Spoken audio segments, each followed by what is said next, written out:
Good evening once again. It is All for United WFC and we are live. Lovely to see so many of you already sat there waiting. We very nearly had it starting on time tonight, which I like to do because it winds Connor up at the fact that I can be more organised. But sadly, didn't quite happen because although I may be slightly more organised than Connor in that respect, he's a lot better at technology, and I ended up reposting the wrong thing from the wrong account and had to fix myself. There's the problems of being 41. Silly me. Never mind. Anyway, we've got a fantastic panel here for your viewing pleasure if you're joining us here on YouTube, and hopefully for your listening pleasure if you are joining us on Spotify. So hi to you guys too in your car, wherever it is you're going. Have fun. Right. Didn't mean to bring that one up, Andrew, but as we've gone through it, how are you doing? Lovely to have you on the show. We haven't seen you for ages. How are you? It's good to be back. It has been a while. Looking forward to being on the show. Excellent. We can't wait to have a good chat with you and hear your thoughts too. Of course, we have also managed to get back by popular demand young Sarah over there in the corner. How are you, young lady? Good to have you here. All good, thanks. I'm glad to hear it's popular demand. That's great for my ego. Always. There was at least 3 of us that asked, so that to me is popular. And of course, joining us from stateside, it's still yesterday for her, maybe. It is Beth. How are you, young lady? Everything okay? Yeah, I'm good. Thanks for having me on again. Excellent. Brilliant to have you on. And John has just put straight in with the comments here. John Commode, straight in. Great panel. Finally in the same country as Beth. So if I were you, Beth, I'd hide just in case John's out for a walk. You never know. Only kidding, John. We miss you and hope we can get you back on soon. Right. Lovely to have you there. So let's begin. It's the Champions League draw this fine day. And what a wonderful Champions League draw it was. We've drawn Paris Saint-Germain, which means the return of a certain Jackie Groenen. I'm sure we will get to that conversation shortly. But you've all heard the draw, whether you watched it, whether you saw it on Twitter or through your social medias. Andrew, what was you thinking when you saw Paris Saint-Germain drawn out of the hat for us? So definitely one of the tough teams to definitely get in the draw. But like I say, if you want to go and win the Champions League, you've got to beat the best to be the best. So obviously we're going to have to do it in 2 legs as well. So and obviously, first leg's at home, so that'll give us some advantage as well. So hopefully we can take a lead to Paris with us as well. But it's not going to be an easy task, as I said. So they're former finalists of the competition. So I think also in the last couple of years they ended, Lyon's record, of 14 league titles. So definitely one of the stronger sides in Europe. So. And obviously, we get to see Jackie Groenen again. I think she put out a tweet like "home and home," so we'll get to see her again. But yes, definitely. I'm just hoping. I don't know whether the first leg, whether they might consider moving to Old Trafford, consider it's PSG. But it'd be good to have the Champions League game under the lights of LSV. So it's one I'm really looking forward to being there and watching. Absolutely, and Connor has out there that's smashing to see Andrew. Which I'm sure never going to live that down, am I? Nope. Always going to be reminded. It's unlikely, yes. To be honest, it's not often we have so many jokes that are so bumper to bumper, so close together, but there we are. What I will say is Connor he's dug me out about the fact that I said we would be on time whenever it's a Barry show. And this is what happens when you say stuff. You get caught out, and then when it's on video, you've got nowhere to run. So there we are. Sarah, PSG. Was it a wonderful moment for you when you saw them? Were you disappointed? Were you excited? How were you feeling when you saw that name appear?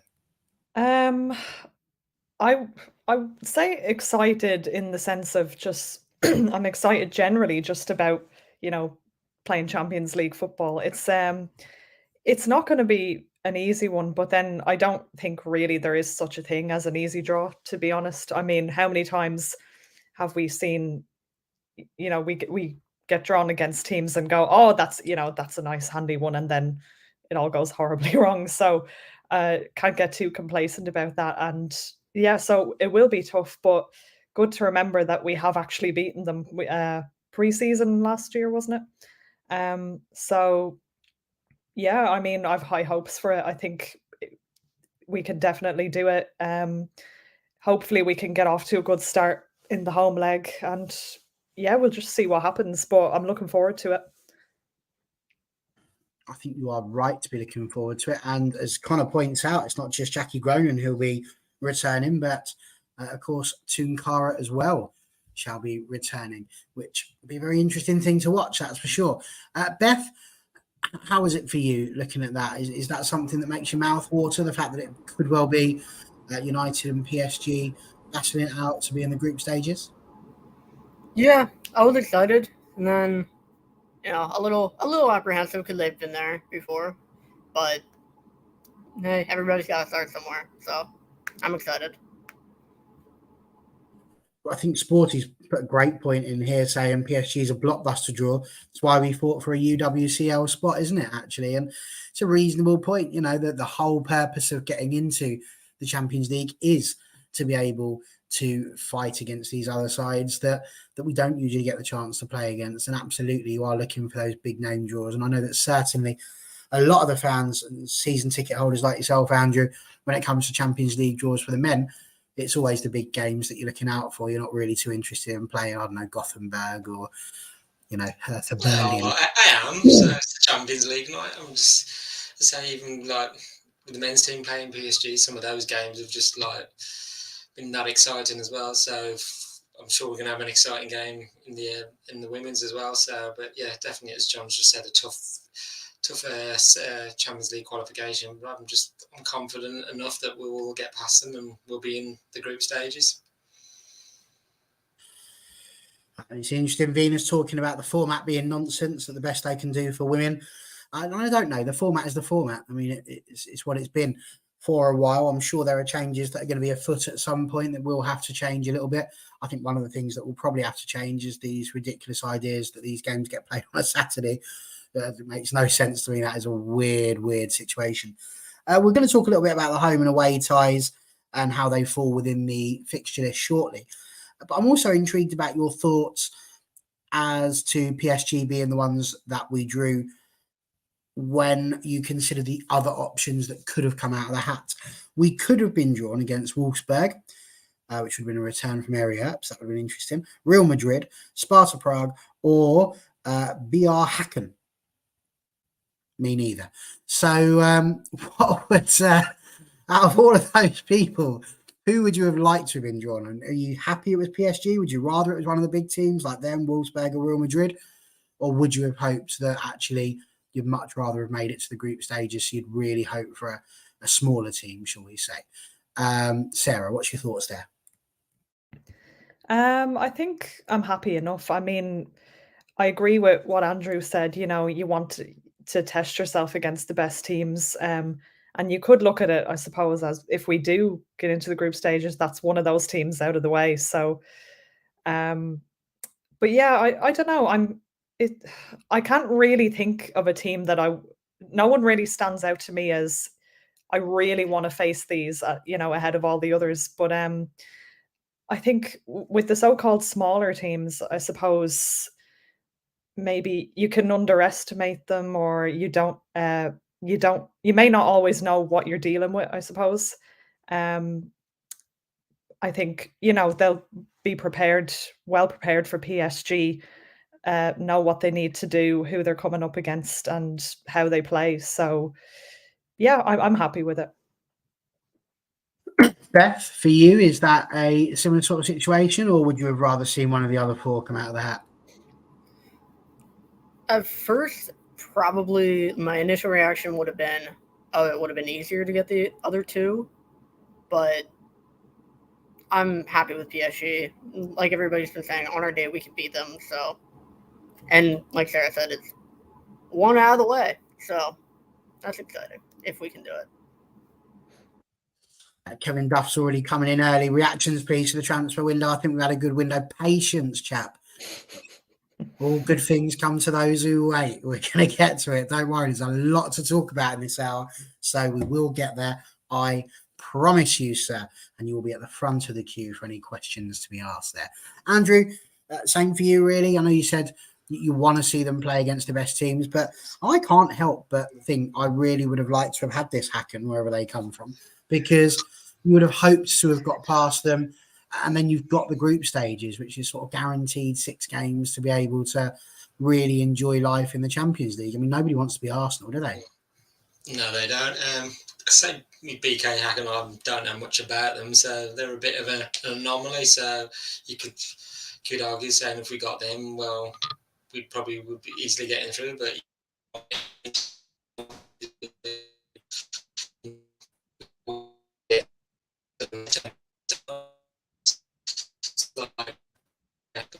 we've got to just beat who's in front of us. Yeah, if we beat PSG, then that's one of the big teams out the way, and then we go from there. But yeah, I would say it's nice getting the big teams, but you also want to say we beat BK Hacken, even Sparta Prague, and Wolfsburg. They're there on their merit as well, so you can't ignore them. So we just got to face what's in front of us and get the result.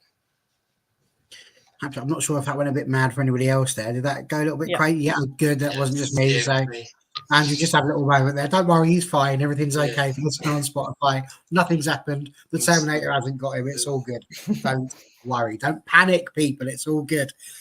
So yeah, we've got that. I think for me, the big thing, Beth, and I'm going to ask you on this one first, is that all of a sudden now this obviously drops into when the season's actually being played. So Arsenal had theirs during pre-season, which you can argue is not an ideal situation for them to have to be trying to prepare for so soon after a World Cup. But yeah, our game is going to be on the 11th of October and then on the 18th of October, I believe, or the 10th of 11th or 18th of 19th, one of the two, once they've finally booked it in. We've got Arsenal first at home on the 6th.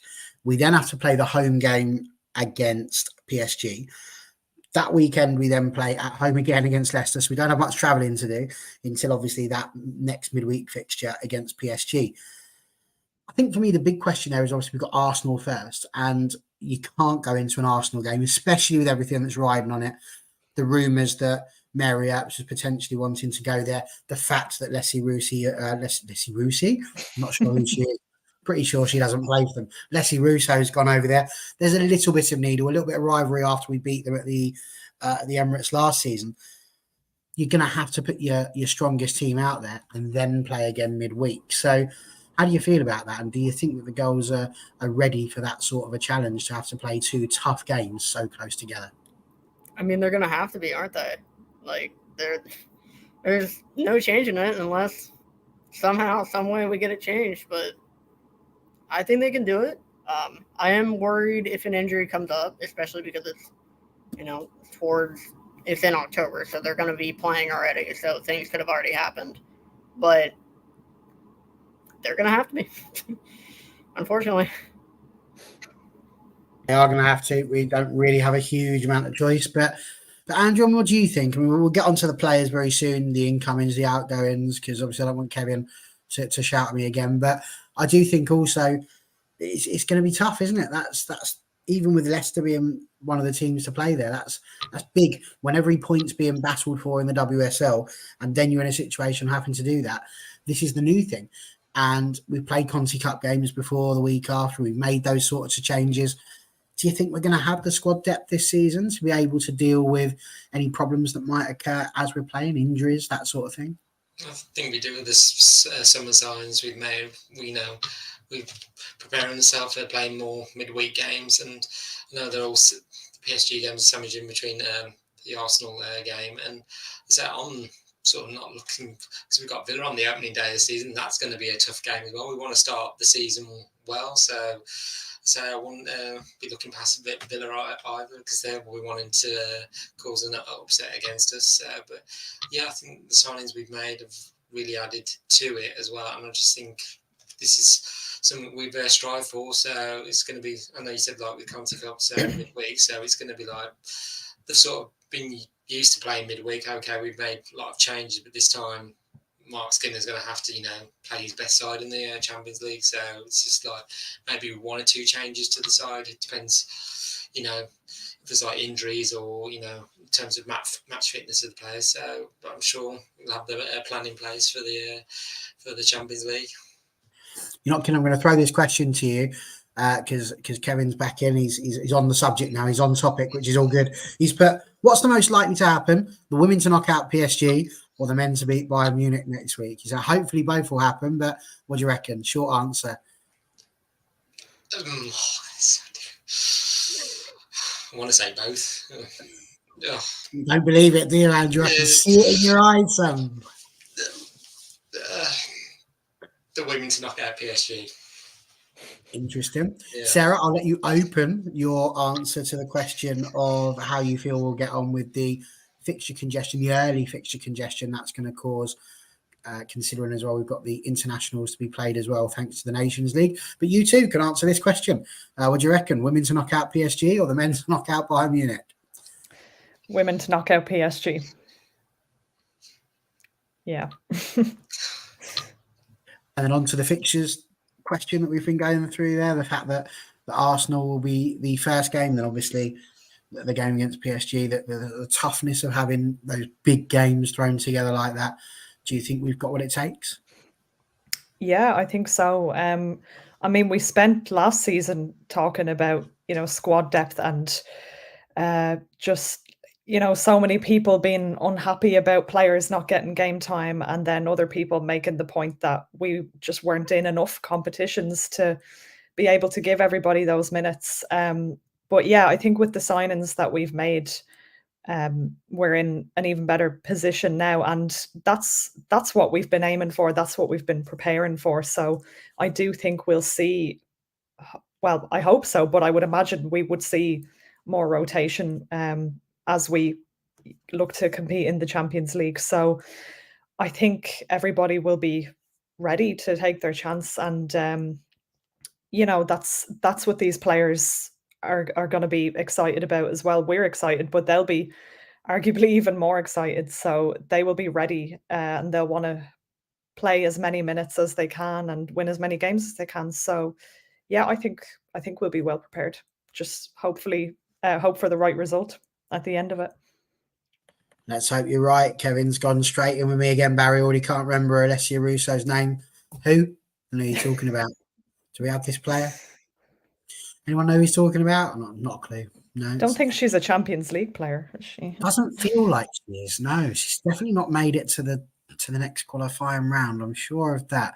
Who knows? I might have to Google it in a minute. We'll have a look. So we'll see what we can find. So there we go. That's the last question here. There's a bit of debate as to whether or not the home game, will be moved to Old Trafford.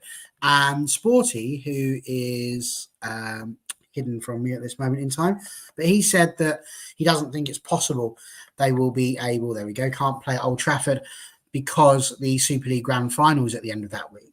I'm not convinced that would necessarily mean you can't play there in the middle of the week, especially not when we own the ground. Kind of feel like we've got the right to put whoever we want there when we want to. But equally, what do you think? Where do you think?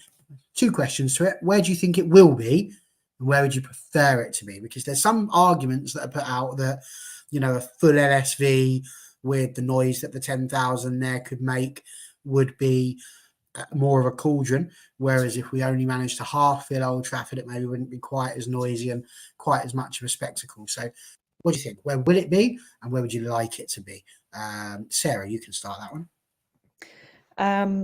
I think it's quite likely that they would want to put it on at Old Trafford, and I know this is going to sound very pessimistic, but whether we like it or not, there is a chance that we could go the way of Arsenal and not make it to the group stage. So maybe they will want to take advantage of the one guaranteed opportunity, I suppose, if they're going to do it, to have a Champions League game at Old Trafford. So I think it's something that they'll look into, and they have enough time to organize it, I would think. I'd be all for that personally. I think it'd be great. But I do see the argument for, having a full LSV, and because that's the team's home and everything. So I can see both sides. But if they did move it to Old Trafford, I definitely wouldn't object to that personally. No, it's definitely one of those, isn't it? When Arsenal changed all of their European games to the Emirates last season, I know they did that as well, and that was quite successful for them, both for income and for all sorts of things. But Beth, obviously, I mean, either way, you're probably not going to go to either. A bit like myself, really. It's a little bit of a trek. You can't just hop on the number 62 and get yourself round by Salford Quays. But whereabouts? That's not whereabouts. Yeah, whereabouts do you think it should be played? Honestly, that's a good question. I'm going to say LSV just for the atmosphere, just because I obviously haven't been in either in person, so I'm not. But I do understand that the bigger the stadium, the less of an atmosphere you're going to have if it's not full. So I'd say LSV just for the atmosphere. Excellent stuff. Sounds about right to me. I've got a few people coming in. Sarah's put, I prefer LSV without a doubt. LSV is home. Connor has put maybe unpopular. I want it at LSV. Imagine the atmosphere in that smaller ground, especially if PSG bring a good away following like they usually do. And as long as they've got a drum, I think they'll probably be all right. And Jay Hill, but can we fill Old Trafford? Probably not. So there's their up. Atmosphere better at LSV. I don't know. Could we feel? I mean, I don't see any reason why not. When you look at some of the other continental games, you had like Barcelona and Real Madrid. You know, I know it's not quite the same thing in terms of us against PSG, but it's doable. You know, you get some world record ones, and what a statement that would be if there was a club that could fill it out and sell out a Champions League game domestically. I genuinely do think it would be us, because it's just the sort of thing that we do. But would we? You might possibly be right this time, but I don't think it's too far away. And John Commode, I think it'll be at LSV, but we should play at Old Trafford, in my opinion, in his opinion, obviously not mine.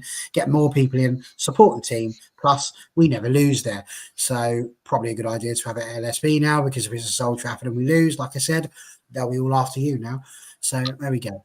Andrew, what do you reckon? LSV or OT? If we can have your answer ASAP, that would be lovely. I think the Everton said it. I think maybe a year or two back, said, "Oh, I'd like to see LSV, sold, full to capacity week in, week out." And so getting that atmosphere going would be amazing to hear the Champions League theme under those lights as well. But I'm sure United will want to make the most of it, and probably would prefer it at Old Trafford. I'm just thinking the Champions League nights are at Old Trafford. Some of the teams we played, it's been amazing under the lights, and I just think for the women to experience that as well would be great for them and for us fans too. I think we could possibly fill it out, even 40, 50,000 on like some like men's, the League Cup.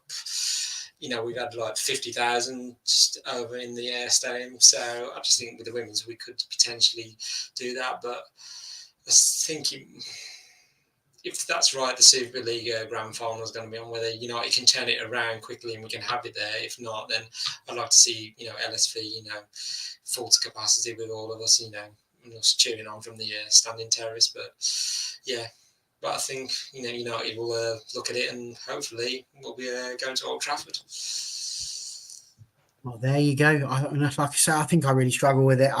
Part of me agrees. I think it should be LSB just because of the atmosphere, but equally, Old Trafford, what a statement that would be.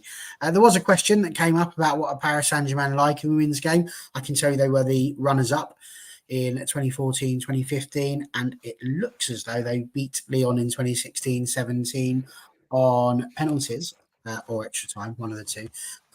Haven't got the ability to look into Wikipedia as that as well.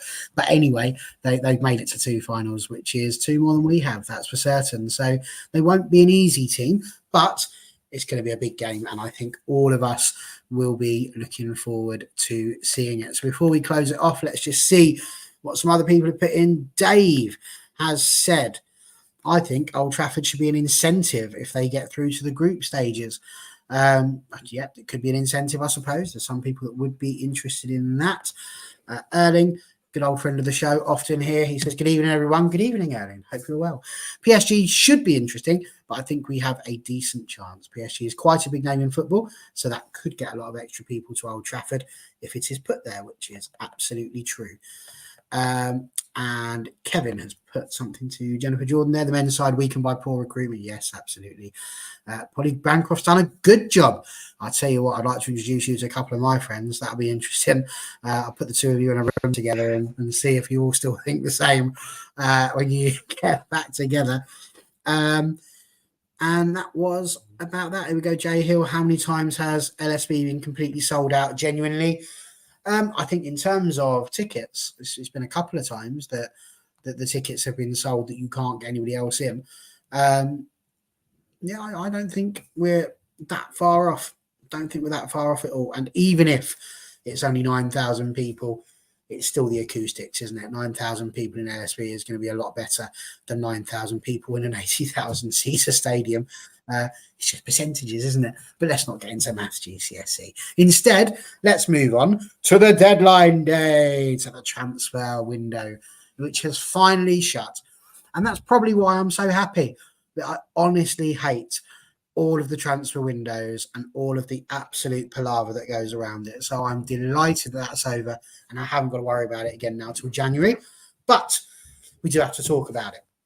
I'm more than happy to do that. So let's have a little chat. Deadline day for us involved us getting in 4 brand new shiny players that were under our Christmas tree, and we are looking forward to seeing how they do. We brought in Fallon Tullis Joyce from OL Reign, which is in Beth's neck of the woods. So we'll be having a chat with her about that in just a second. She's a goalkeeper, for those of you that don't know. We also brought in Gabby George, a defender from Everton and also a Withenshaw local. So somebody who knows the area very well and would know which tram to get on to get there, which is excellent news for them. We also got Irene Guerrero, a World Cup winner, if you please. Who needs on a batch, eh? There you go. We just went and got a brand new one. We'll grab one of those instead. So in came Irene. I'm joking. Don't write in. I'm joking. Get a grip. And the last one who just managed to duck under the closing door was Melvine Mallard. And I really hope there's a few of you out there that have got that particular gag. But either way, 4 of them there. What do we reckon? Andrew Wall, a successful incomings or not? Yeah, definitely, especially on the goalkeeping situation. Baggers has left, so we needed someone to, step in to be the number 2. So whether, all led to believe Mary Oakes wants to go. So if new goalkeeper coming in, will be taking over at some point. So it's, like I say, she can be a good understudy to start with. So I think the goalkeeping situation was the one we needed to resolve pretty quick. So now she's OL Reign she's been at as well, and had experience in Europe as well. So that will help with the Champions League as well. So it's definitely one of the players I'm looking forward to seeing between the sticks as well. So, but yeah, I just think all the others are good signings as well. So we needed to add more depth to the squad as well. So, but yeah, it's been a good transfer window. So I know there's at the end of last season, with Russo leaving and Bashir leaving as well, I was like, well, where does United go from here? But like I say, we've invested well in the transfer window to strengthen our league and Champions League campaign as well. So yeah, looking forward to the season ahead. Dave wins my gold star of the night. Well done. He did get it. Duck, Barry, Mallard. Indeed, a mallard is a duck. Well done. They're never funny when you have to explain them, but good job. Well done. And yeah, Neil's very happy. Good signings, he says too. Jennifer Jordan, you have also jumped the gun. You're going to have to wait for the third part of the show, which is the bit about outgoings. But I will write down to remember to talk about Sophie Bagley and Martha Thomas and how displeased you are. So whilst I'm writing that down, Sarah, perhaps you could have a little conversation about your thoughts of the 4 incomings this deadline day. Yeah, I'm really happy with them. I agreed that I'm glad the goalkeeper situation got sorted, and I think if Mary does end up leaving in January, I think we've got potentially a very solid number 1 there. I mean, I'll admit I didn't know a lot about her, but just from reading up on her, it seems like she was a very popular player at clubs she's been at before. So there's obviously a reason for that. And it's just nice to have that kind of that reassurance that we've got a top goalkeeper there just in case Mary does leave. And then obviously Gabby George, it's nice to have signed a fullback. I think one thing we really needed was, I don't think we had the cover for Hannah Blundell. So I think that's really good as well. And then it's always nice to have a World Cup winner in your squad. So really pleased with that. And just not just deadline day, but just overall the signings that we've made this summer. I think we've got a nice mix as well of the young players and then more experienced players. So yeah, I'm very happy. I think it's been a good window. Left it late, not surprising, but yeah, I think we can all just breathe a sigh of relief now after nearly having a heart attack on deadline day. Absolutely. Sporty has put anyone concerned about Catherine Batte's article about the goings on behind the scenes with our transfer and contract negotiations. Yeah, I think most of us are a bit displeased with a lot of the stuff that's going on with our club at the moment, all across the board. Ultimately, proof's in the pudding, isn't it? So if we've got ourselves 4 fantastic players and we end up winning a trophy this year, I don't think anybody's talking about this in 10 months' time. So we just have to wait and see with what we've got. There was a good point made here, I thought, by Kevin Duff. Very good, excellent comments tonight, mate. Keep them going. Gabby George could be a good signing. She's a ball-playing centre-back who might negate some of the loss when we've lost a fantastic Onabatier. And that just reminded me that obviously there's news that potentially Jade might be having a little bit of a knock or something. And if that's the case, Maya Letitia could go out to right back. And if that happens, this is just a lovely centre-back who can just slot in nicely, which might help to maintain the integrity of that back four that was so good last season. Beth, I'm going to give you a little bit extra time to talk about this if you would like, because you should have the lowdown, the scout report written and ready to email about PTJ, the goalkeeper from OL Reign. What can we expect? Sarah mentions a little bit about potentially a number one, and Jay's mentioning hoping Skinner rotates the goalkeepers and makes it clear to Mary Epps if she doesn't want to stay, she will be sold, which, is fair enough. What do you think? How highly do you rate PTJ? So I haven't watched a lot, so I'm not going to have like a great scout report. She's on the West Coast and I'm on the East Coast. There's like 4 hours difference. But from what I've seen, I really, really liked. I like that she comes off her line. I saw a very great highlight of her taking a goal away from Alex Morgan. So good on that. But yeah, I mean, if you're the number one for OL Reign, you're good. That's just how it is, how it's been for going back all the way when Hope Solo was playing for them. Like, they know soccer / football. Like, they know talent. They know players. And the club loved her. The players loved her. So, like, if you're a good player and a good person, that club is going to love you and eat you up. And that's a great sign, just like everybody was saying. And I do hope that she does get rotated with Mary to be able to show that, and like other people have said, she has experience in Europe as well. So it's not like she just played in the U.S. only. And I can't wait to see her play. I rate her very highly from the little bit that I've seen of her. And she's tall too, isn't she? She's like 6 foot, which is great for a goalkeeper. Absolutely. And she's only 26 too. So she's still got a lot of growing room, which is good. I'm glad you girls are having a chat there, because I was getting thoroughly engrossed in the comments that were coming up there. I'm like, really? Like, this one's just popped up. Gabby George is the cousin of Jessie Lingard. I mean, who knows? It could be true. I don't know where you read that or where you've got that from. Not a Scooby. For some reason, that sounds familiar. I don't know why. I'm like, okay. So that one caught me. Then I was thinking about the fact that Kevin's Scottish, which I don't mind. Got a grandfather who was Scottish. Love that. So then I'm thinking, yeah, and Emma Watson, 2 goals for Scotland already. It would be great if she could fit into the team. I also had this going through my head. So, I Golden, something is not right here. First of all, why should Man United be playing a Champions League playoff? Isn't there a coefficient ranking? No, absolutely not. And that's the whole thing. The whole system is, unless you're the champions, you're not getting into the group stages. You've got to qualify, is effectively how it works. And to be honest with you, I'm not entirely against that when you consider that the title of the competition is the Champions League. It doesn't matter whether you're talking about the men or the women. It does grate on me a little bit that we're calling it the Champions League and you can get in it when you finish third. You're the champion of absolutely nothing if you finish third. So maybe a title change might be in order.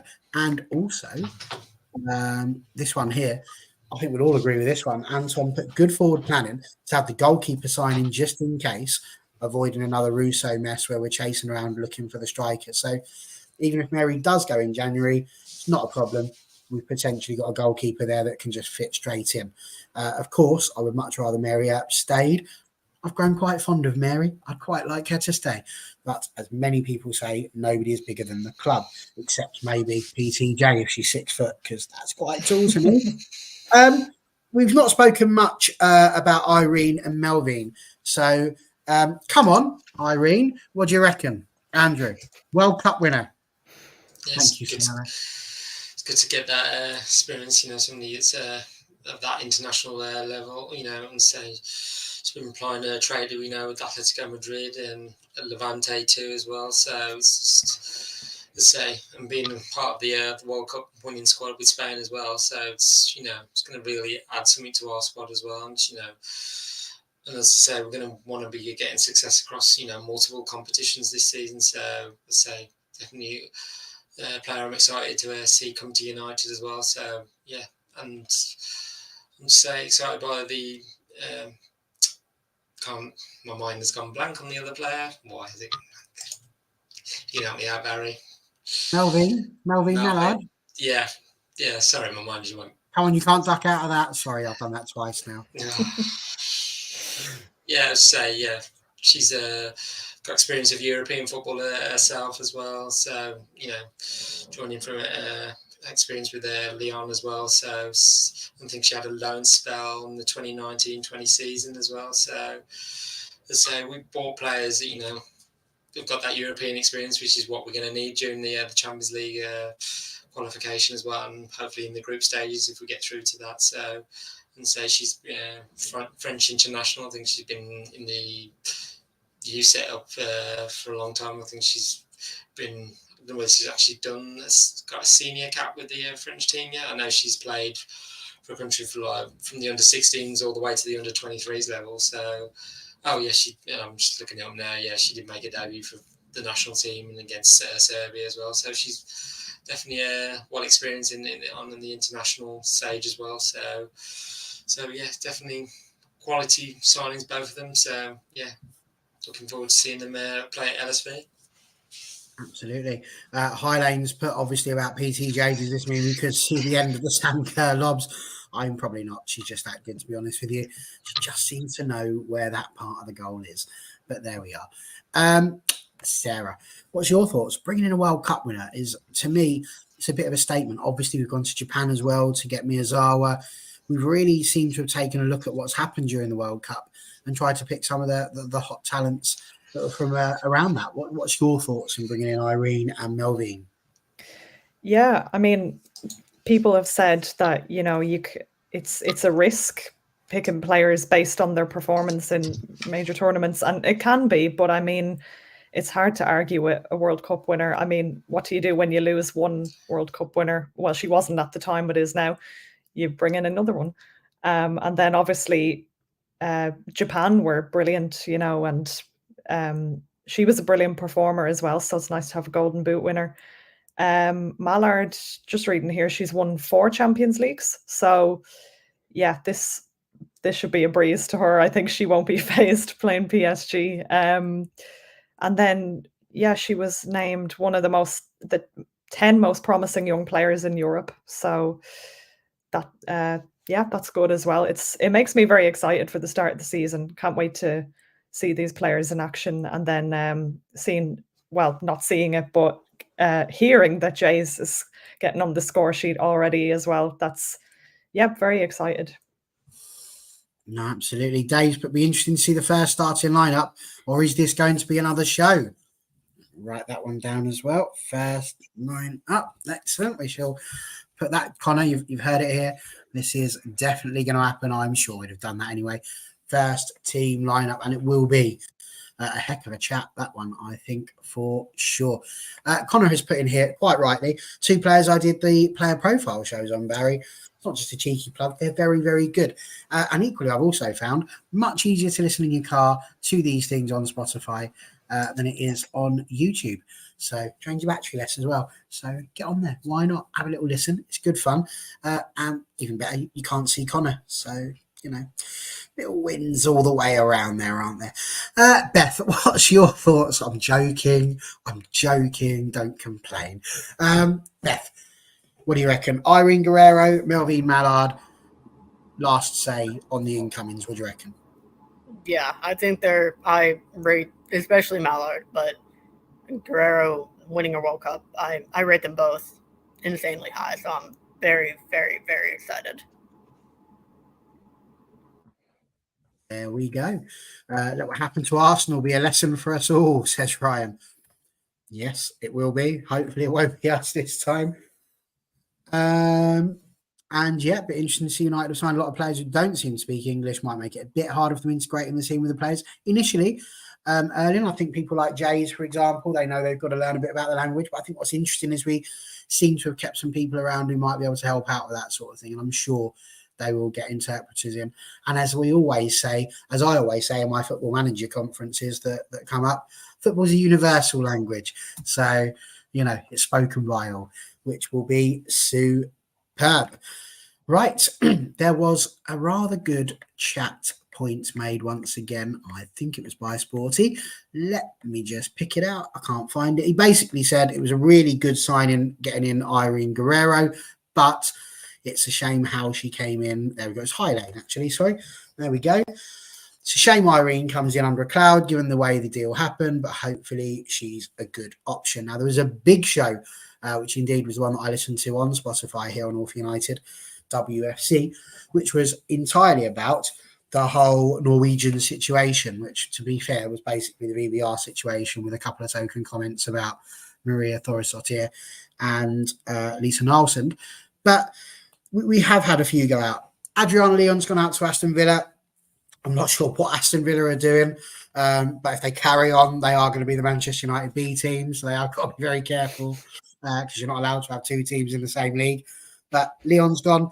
Obviously, Vilda went to Atletico Madrid as part of the swap deal for Irene Guerrero.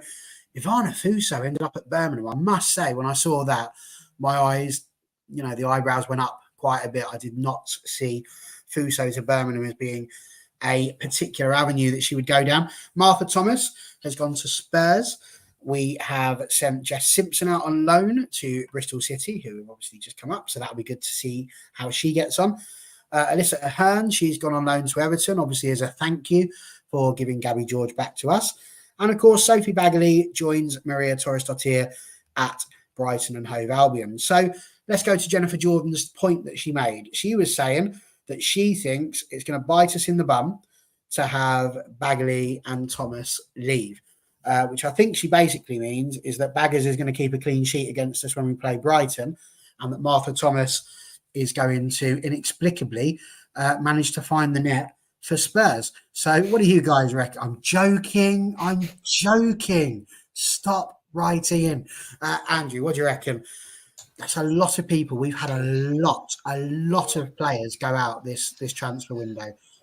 Any problems with any of it? No, I'd say some players wanted to move on, and players, the club decided, well, it's time for you to go. There's obviously players we wanted to keep, like we said, when Anna left, ideally we wanted to keep her, but obviously the lure of Barcelona, I'm just thinking she wanted to go home as well. So I thought I'm not going to deny that opportunity. Less said about Leslie. She, went to a team that didn't even get Champions League. So, but no, I'm just thinking, like with Martha Thomas, I thought she might have been one of the players that might have stayed there this season, but with all the new additions coming in, would she have got the game time that she would have wanted? So that's the big question mark as well. And I'm just thinking that Spurs, alongside Beth England, she's going to be, leading that attack for them as well. So, but I just think with Vilda as well, it's just, it's one of that. If other players hadn't been ahead of her, she would have been in the first team a lot more as well. And just think, I think in her first season, she made 25 appearances for us, but then obviously last season she saw less and less game time. It was more, I think, the Conti Cup, and I think she played a couple in the FA Cup as well, appearance-wise. So, yeah, it just didn't quite work out for Vilda in the way we all hoped. It's just, other players were just ahead of us. So I think, a lot of outgoings, but I think what we brought in has definitely added to that squad depth. And so I think we've got more than enough to cope with the campaign ahead. So I know there's been the amount of outgoings, or how are you going to do? Are we going to be still up there competing for those Champions League spots, or even the league? But I think we might just surprise a few people again. Absolutely. Highline again with another great point. The main issue could be squad cohesion.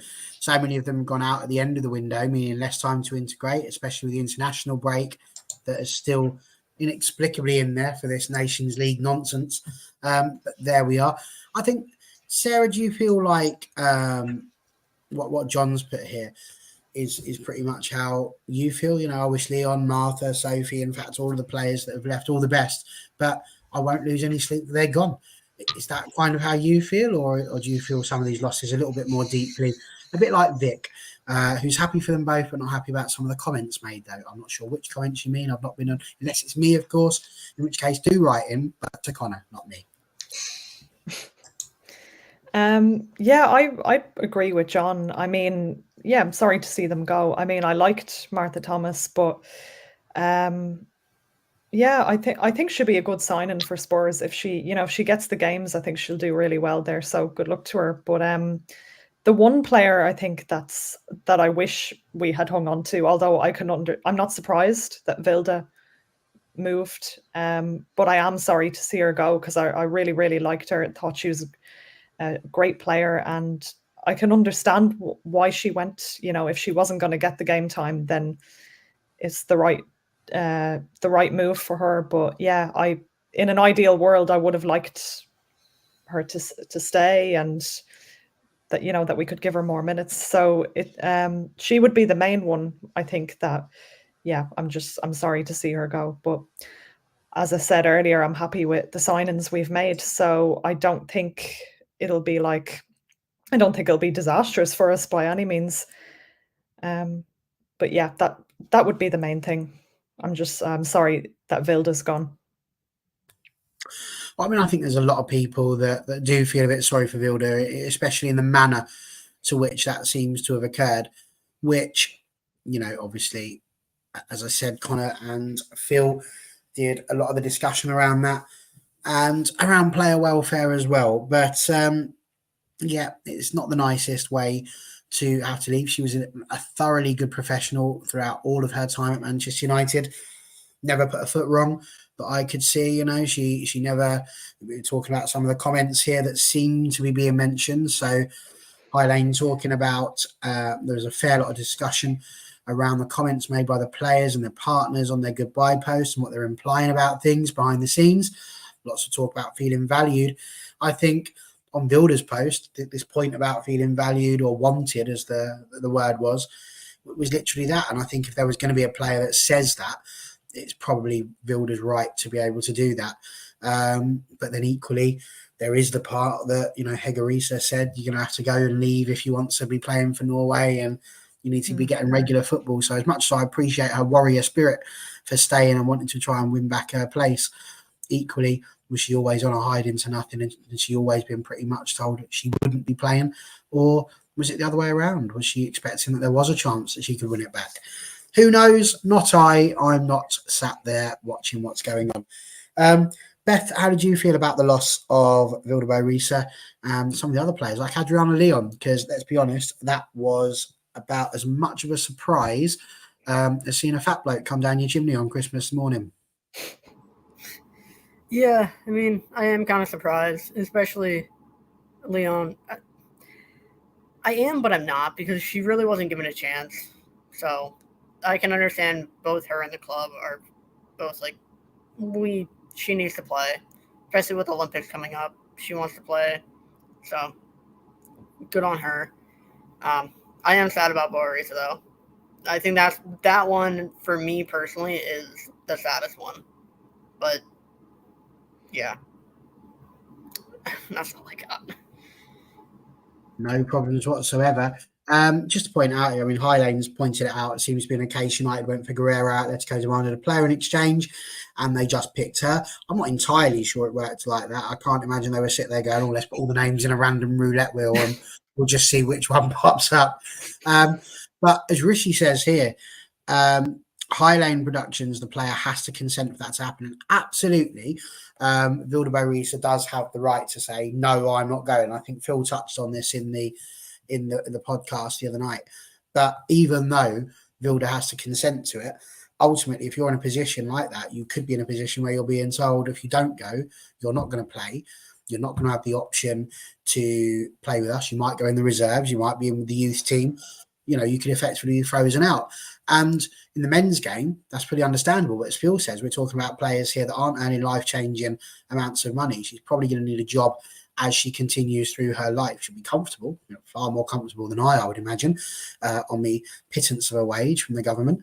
But what you do get is a real situation here where we mustn't forget there was an option to extend. And if we really didn't want Vilde Risa, there was the opportunity for her to leave and have the option as to where it was she wanted to go, as opposed to being told explicitly, Atletico Madrid is the place where you're going. And if you don't go there, and again, I don't know this, but if she's then being told, you're not going to play, which you would assume would be the situation. Otherwise, why would you go somewhere you wouldn't want to go? So, you're absolutely right on that one. But I just feel like, it's not the greatest look for United in terms of how we've handled what I feel to be quite a lovely player in that respect. Yeah, I mean, that's pretty much all of the outgoings. Has anybody else put anything interesting? Gabriella's in. I haven't seen her for a while. Let's see what she's saying. These players want to feel wanted, and how you do that is to rotate and play them, but they just weren't at the ambition of United. Great squad players. I'm sad to see them go, but for the friendships, and absolutely, there was a lot of talk of Millie Turner getting hugs, because obviously she's seen a lot of her friends go. But, I'm sure her TikToks and things will still be just as funny as they always have been. And you're right, at the end of the day, if people are going to be wanted, it's also going to be a case of you've still got to be able to play football. I'm a lovely bloke. Probably not a good idea to stick me out on front for United. If it was just based on personality, we'd have a crack inside. Absolutely no doubt about that whatsoever. Yeah, okay. I think we can probably press on a little bit from that, unless we have any more. Oh, Grace Clinton and Emma Watson, actually. This is a good conversation point. Kevin's just... You're going to have a little chat with you, Kevin, because you're helping me run the show tonight. Grace Clinton's gone out on loan again. I thought the success she had with Bristol City last season, she might have stayed and got some game time. I mean, I tend to agree with that, but Emma Watson hasn't gone out on loan, and we know that she's had Champions League experience. We know that she can play. She's played for Rangers quite a bit. She's played for Scotland as well. What's our thoughts on how we've dealt with some of the youth this year, and whether or not we feel like we will see people like Emma Watson shooting into the team a little bit more? Andrew, what do you think? Well, I think in the case of Grace Clinton, I'm just thinking, is she ready for the first team as yet? And maybe that's why she's gone out on loan. So I just think, Spurs are going to get a good player, and she's going to be playing the WSL. So last season she was playing in the Championship with Bristol City. So she won their Young Player of the Year as well. So maybe that's why she's gone on loan to Spurs now, because United want her to have that WSL experience, and then she'll come back a better player for it. In regards to Emma Watson, maybe Mark Skinner and the coaches think she's more than ready to come into the first team, and whether she'll get game time straight away, or she just integrated in slowly. So in certain matches, where we are winning comfortably, and you could bring her on with 20 minutes to go, or or even in the Conti Cup game. So but I'm sure they've got a plan ahead for our youth as well, and bringing through the players. So it'll be interesting to see how it all works out. Absolutely, sounds good. I'm just going to point out here, Davis has put here about Vilda isn't consistent. Why we lost to Chelsea last season was due to players like Vilda's inconsistency. The 2 matches we played against Chelsea last season was won by their subs. Incorrect. The 2 matches against Chelsea were won by the fact that the referee was absolutely pony and didn't understand what's a penalty and what isn't. And I shall not hear another word said about that. Sarah, the youth, what do you reckon? Emma Watson, she's going to be an absolute superstar, isn't she? Yeah, I think so. I'm very excited about her. I just can't believe she's still only 17. And yeah, I'm just so excited to see what she'll bring to the team over the next few years. Clinton, yeah, I've said before I would have preferred that she stayed with us this season. I mean, I do think she'll come back from Spurs an even better player, but she has had WSL experience with Everton from before, and she's clearly, she's got so much talent. She did really well with Bristol City last season. I mean, it's not like she's been sold. Like if she'd been, I mean, she wouldn't have been, but if she had been, I would have been really upset by that. So, it is only a loan. But I just hope that we can, the plan is that when she comes back, we'll start, we'll get her into the team. I'm just excited to see more of her in the future. So I personally would have liked her to stay with us this season, but yeah, I mean, I suppose Emma Watson being signed did have an effect on that as well. So I can kind of understand the logic there. But yeah, I'm just really impatient to see Grace Clinton in a United shirt. You and me both. I saw her in one of the pre-season friendly games last season. I thought she was just absolutely brilliant. So yeah, can't wait to see Grace myself. Jay Hill, Emma Watson could be the signing of the century, which, considering the century is not even a quarter of a century old, is a brave shout indeed, sir. Although, to be fair, by the time we get to the end of next century, the chances of most of us being here to find out if you were correct, pretty slim. So if somebody could just do that and send that answer back up to us all, that would be superb. Connor's doing a little bit of promotion whilst he's in here, which is another show on Monday talking about rating the transfer window as a whole, in case you just haven't had enough so far today. 7 p.m. UK time, 2 p.m. Central. No, Eastern Standard Time. This is why I'm not American, see, because I've ruined the time zones. It's at the same time in the UK. It's much easier. Where you will get to see the Chaz and Baz duo back. In other words, if you want to know what I think about the transfer window, come and have a listen on Monday. I'm sure I'll be able to get some more duck jokes in there for you. So we'll see what we can do. So yeah, come and join us. That would be fabulous. We also had Vic saying preach about the Chelsea game. Absolutely. And as for this one, Twilumba saying, what does Zellum actually do that she can't be rotated or subbed? I think, honestly, if you can't see that, I'm not the person to explain to you why she's as good as she is, because it will probably get me sacked. So instead, let's move on to the Liverpool game, which is the last little bit we're going to talk about. We won 3-1. Isn't it always nice to beat the Scousers? It's absolutely wonderful. Wow. Just got to throw this one in there. Jennifer Jordan Williams is the signing of the century. So already we've got 2 of them in the running. And I don't think anybody else has got that. So look at us go with our 2 early starts. 3-1 against Liverpool. Ella Toone got a couple of goals, considering she's not refreshed and has had a World Cup and all of that to deal with, and was looking lethargic, we have to say. couple of goals for her. Jay's on the score sheet as well. How good is it to see people like Jay's, Galton getting on the score sheets, Toon getting on there? And how excited are you for pre-season to just do one and be over so we can actually watch some proper football? Andrew? Yeah, it's definitely good to see all the new players being integrated. Skinner fielded a very strong 11 against Liverpool. So with the Tooney and Zellum all returning to the starting lineup as well from since the World Cup as well. So yeah, definitely a bright start to the game as well. I think Nikita Paris had an early chance on, and she was literally tying up the Liverpool defence. So they just couldn't handle it, and so Leah Gorton just looked superb in the game. Well, she has been all season, and to picked out Tooney with a great cross, and Tooney just slotted it away. So yes, so definitely first half it was like really good, and Tooney bagging another goal as well. So sort of let Liverpool back in with clawing one back. So, and obviously second half was we initially made about 5 substitutions. So obviously the team had to get used to the other players coming on as well. So we're looking pretty good, and shows the strength of the squad as well. We've only got, I think, one more game left before another pre-season game before we start against Aston Villa. So as I say, another player, I think Gemma Evans linked up well with Millie Turner at the back as well. Potentially, if could be a strong pairing going forward if Laetitia is having to move out to right back as well. So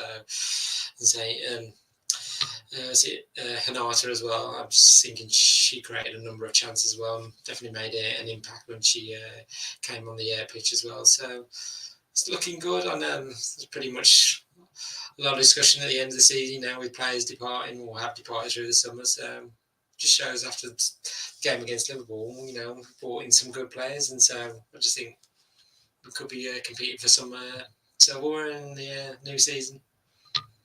Absolutely. Kevin Duff has put Katie Zellum and Hayley Ladd to be the spine in the middle of the team with Mary Epps in goal and Millie Turner in defence, because any great team needs a strong spine throughout. I tend to agree with everything you've said there. High Lane says the Ladd pass for Tooney second is what I expect to see from Maya, and you might. Connor says, whoever he is, Jay's looks so good, which is nice, because that's what we want to see. And John Commode saying the first goal was fantastic. Brilliant team goal. We have a great future. Great to see Toon getting her shooting boots back on lately. So Alumba says, Kevin Duff, are you sure? I'm guessing so. Sarah, what do you make of it? We've had a interesting starting lineup. So Mary Up started, Maya started, Ladd started, Galton, Toon, Zellum, Turner, all the people you'd have expected there. Paris got a start, Jay's got a start, Evans got a start, as did Lisa Nielsen. That's a pretty strong starting lineup, and obviously they did manage to get a few goals. What was your thoughts on that for a starting lineup? If that was your starting lineup for the game against Aston Villa, how excited would you be? Very excited. Yeah, I mean, Villa are, I think they're going to be very dangerous this season, but I'd be very confident going into that game with that starting lineup and knowing the players you've got on the bench as well. Yeah, really happy. It's a shame that wasn't a league game instead of a pre-season game, because it would have been a good one. I'm really happy for Toon. I think that'll do wonders for her confidence, get her fired up for the season ahead, and hopefully she'll get a few more goals. Great to see Jay's scoring goals as well. I think it's funny because when we signed her, there's always unhappy people, I suppose, in this fan base, but there were a few people saying, oh, not the best signing. I don't think she'll get that many goals. But now suddenly the same people are saying, oh, she's looking fantastic. Can't wait to see more of her. So, yeah, really good. I think it's good as well to see that rotation. Everybody was talking about our team spirit last season, and I think it's good to get the new players in there integrated, build up that spirit with their new teammates. So yeah, I'm really excited. Can't wait for the season to start. Me neither, Sarah. Me neither. And I think it's very interesting that you say all those things, but I have to, John, what an amazing thing this is. He's put amazing Jace, which I think he's done on purpose on the particular hymn. So I quite like that. That's good. Could that be the song? Who knows? Not I. Davis says, but Evans didn't play well. She played like a centre-back. She isn't she? Yeah, okay, thought so. Thank you. So that's good if she played like a centre-back, Davis. We would like that. I'll be more worried if she played like a goalie. Her wing was the weak link, and Liverpool used that to score their goal, and their best play was from that flank. They only had one, though, didn't they? And we had three. So that's one game. Every player has a bad game every now and then. Exactly that. But Beth, we did make a couple of changes. Obviously, we gave Safia Middleton Patel the opportunity to play, which is good because we probably won't see her again between now and the end of the season, now that we've got two great goalkeepers in there. It was also, though, an opportunity for Evie Rabjon. She came on, had a game in place of Hayley Ladd. We did see Hinata Miyazawa. She didn't score, but she did quite well. She came on for Leah Goulton. And I think that's the interesting thing because I can see Miyazawa taking that left wing position with Leah Goulton. I feel like that's where Mark Skinner's got earmarked for her. What do you reckon? Do you think that could be a good place for Miyazawa? Yeah, definitely. I think she'd be really good there and really good as a sub if Goulton gets tired, if it gets in the middle of the season, late in the season. There's maybe a little knock that they want to, keep from aggravating too much. I'm excited to see her play.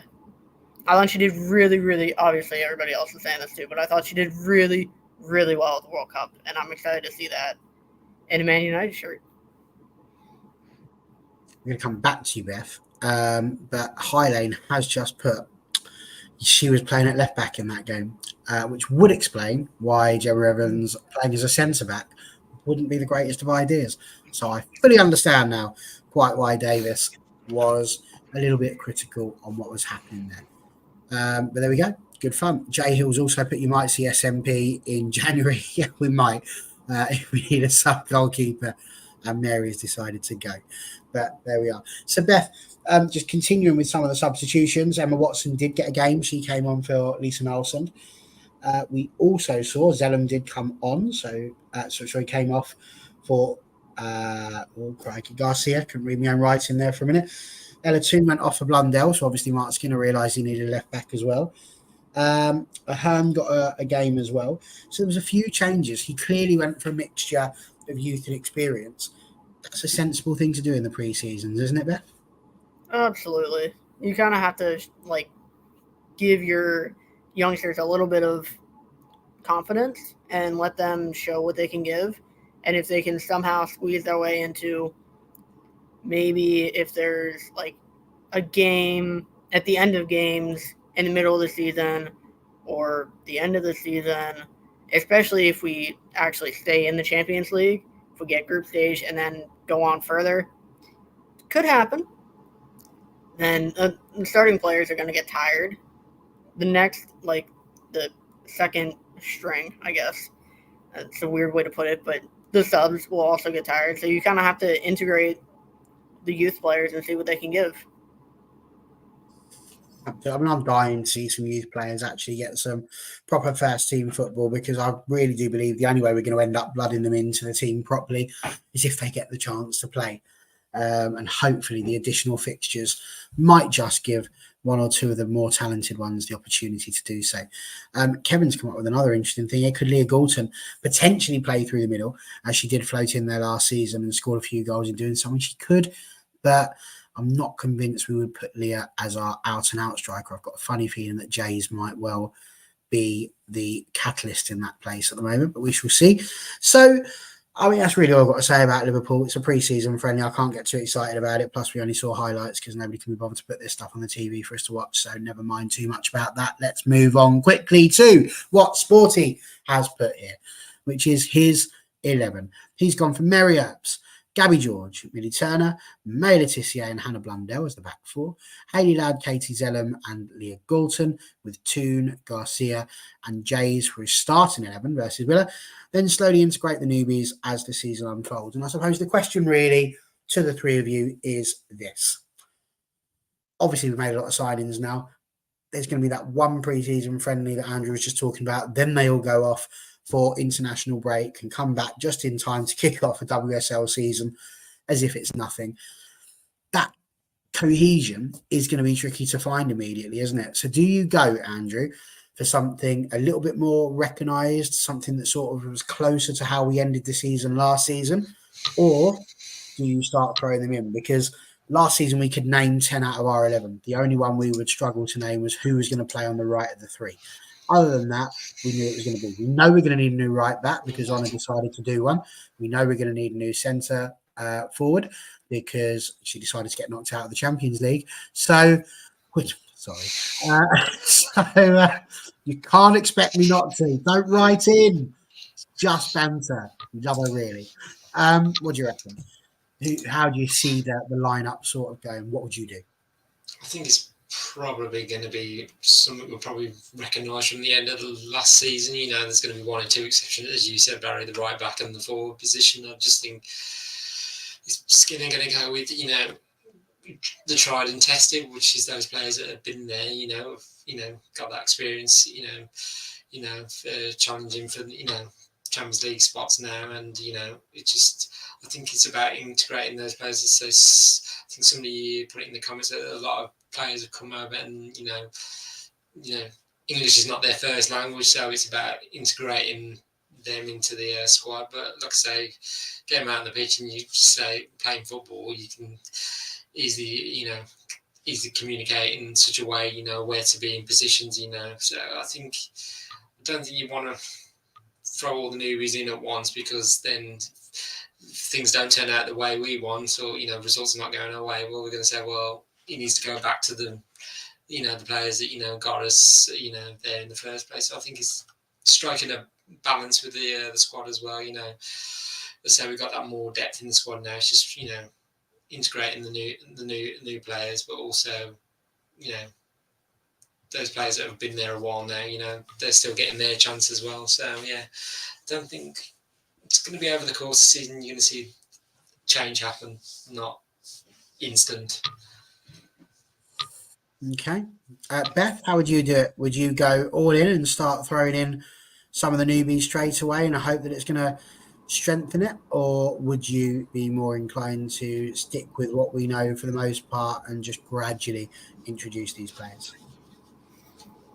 I think gradually introduce the players that came in later in the transfer window, definitely. The players that have been there for the preseason, maybe you could start a couple of them. But yeah, definitely not all of them. I agree with everybody on that. Say this name wrong. Yoshui. That's what I'm going to go with. That one. I'd like to see us start off with Zellum, Nilsson, Toon. Ladd is versatile and will definitely get her game time. But if those three work, we might do a bit better building from deep than last year. I'm not entirely against that. I do like a bit of Hayley Ladd playing there with Katie Zellum. But as I pointed out massively during the World Cup shows, Katie Zellum is capable of being that player that does a bit of cover at the back, and she was top for intercepting and stopping the ball from getting through to the forward line. So, I think Katie Zellum is, there's your answer, Twilumber, very, very underrated when it comes to what she provides to the team. Sarah, what say you? All in or all out? Not all out, no. I'd agree with what everyone else has said. I think Beth made a really good point, actually, about bringing in the ones who've been there a bit longer. I mean, we've got a lot of games ahead, so there's plenty of time to, start introducing them bit by bit. Why not just start with what has worked for us so far? And obviously, if it's not working at a certain point in the game, then you've got so many options off the bench. But you know, I think pre-season will be good for that. He's obviously assessing the new players and how they're going to do. So if they're performing really well in pre-season and in training, then by all means start them. And you know, if they're banging in the goals, especially. But yeah, I wouldn't be surprised at all to see more or less what we'd expect in a starting lineup to begin with, and just see how things progress from there. Well, I mean, that's going to be a cracking show that night when we do it. Let's just hope that Connor doesn't put in a ridiculous rule like you can only pick 3 Manchester United players. Otherwise, that will really, really ruin the starting lineup for the Manchester United show. Yoshui's put they agree. I meant that on the bench. Zella's a 6. Absolutely. I think that's what we got. More importantly, did I say your name right? Because I do like to try and get it right as opposed to trying it and getting it wrong. Last question for all of you, and it's a very simple, quick fire question. And it requires an answer in the shape of a number. How would you rank this transfer window? Both in terms of ingoings, outgoings.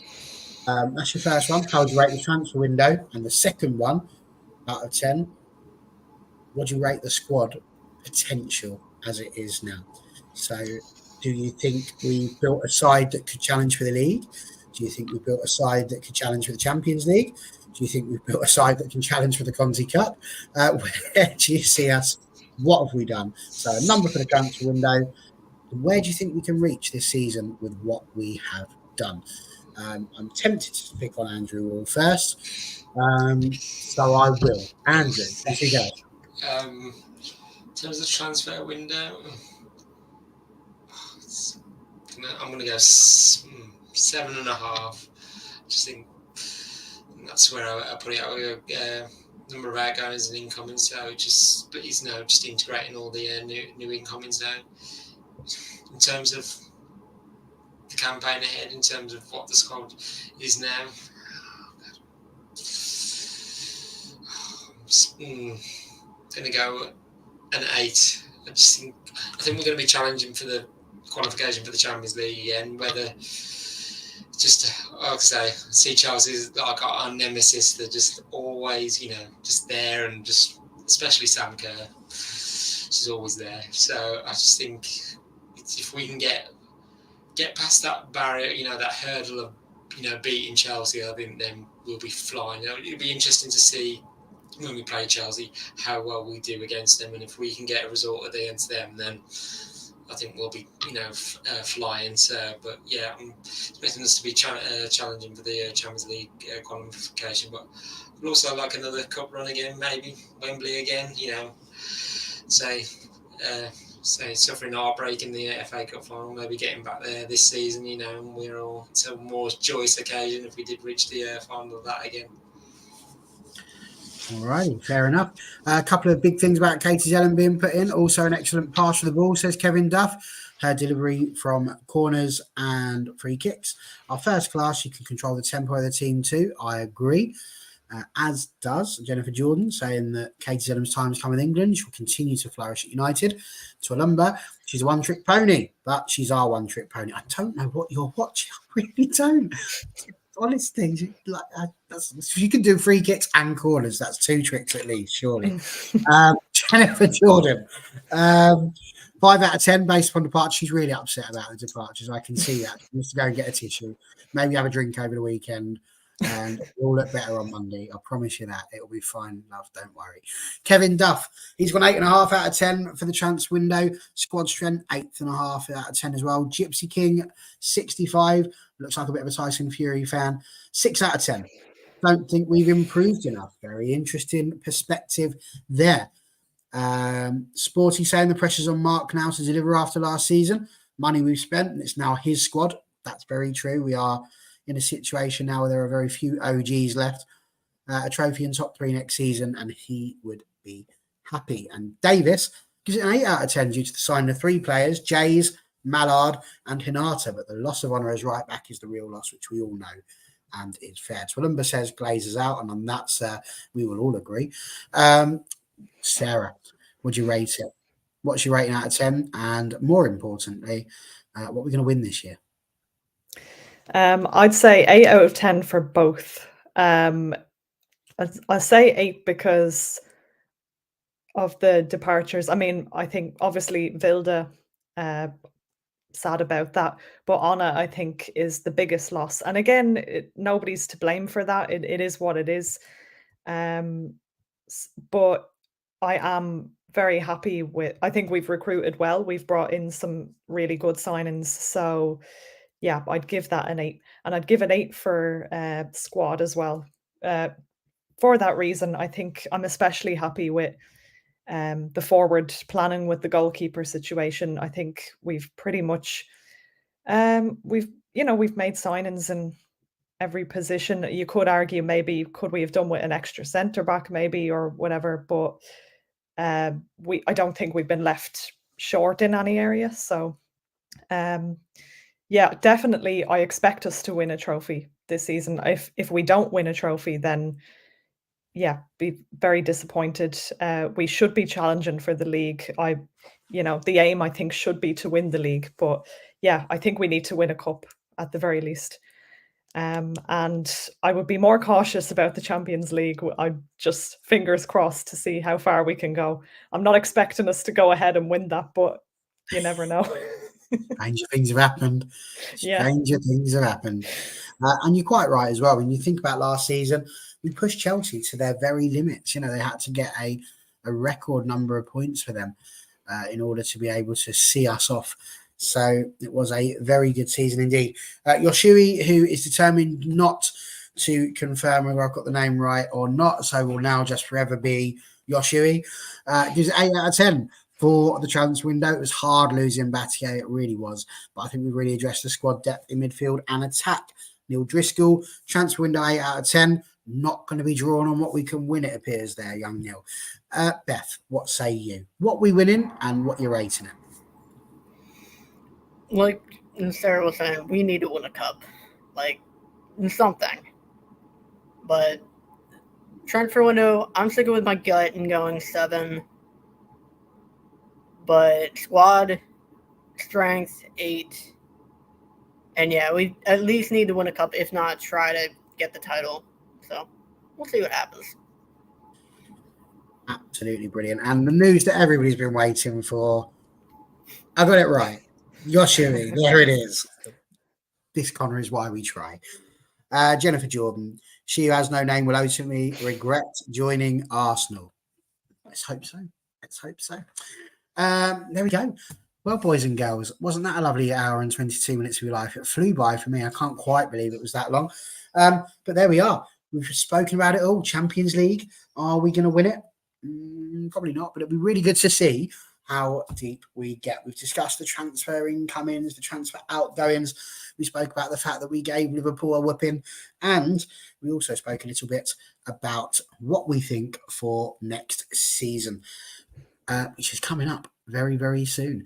It's been a pleasure, guys. Thank you so much. Listen, if you've been in the chat tonight, absolutely brilliant having all of your contributions, everything that you've put in there. It's been really, really, really good to have you guys talking to us. I still find it amazing that there are that many of you that come and sit and even give a monkeys what any of us lot have got to say. So it's absolutely brilliant that you come along and enjoy the fun, because let's be honest, without you guys, it would just be 4 people talking to a laptop, and that is quite sad. So thank you very much for coming to see us. If you're listening on Spotify, well done for not bumping into Brian Robson. Good job.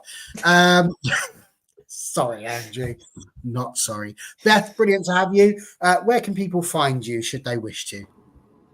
Twitter, Instagram. I believe that's about it right now. Trying to build a portfolio, so we'll see.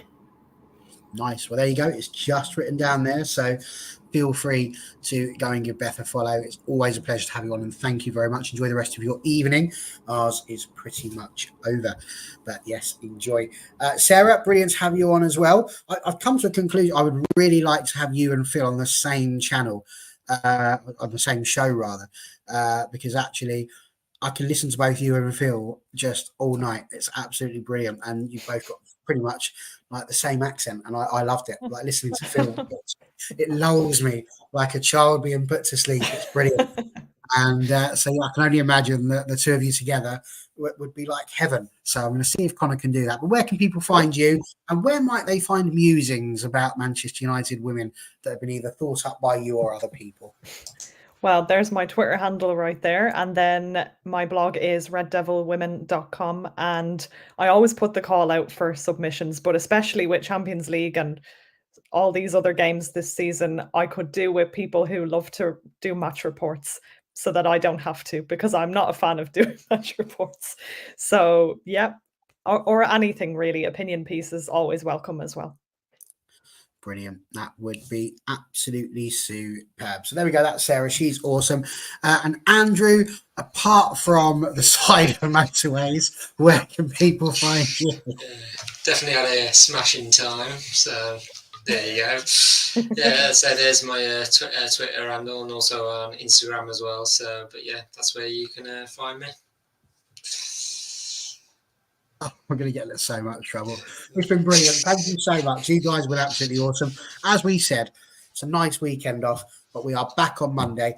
We've got Charlie, we've got me. Connor's going to be hosting. If you're not sure, he looks a little bit like this. That'll be Connor for you. But we also have the return of my twin, the one that looks like me, and he's not a teddy bear. So there you go. That'll be quite interesting. So if you want to see the return of the twins, come and see us on Monday. Other than that, there'll be some more stuff coming out. Just keep your eye on it. There's so much going on WFC. And let's be honest, it's all thanks to you. 5,000 people are subscribed to Wolf United WFC on Twitter. You guys are amazing. You're the stars of the show. Thanks for joining us. See you next time.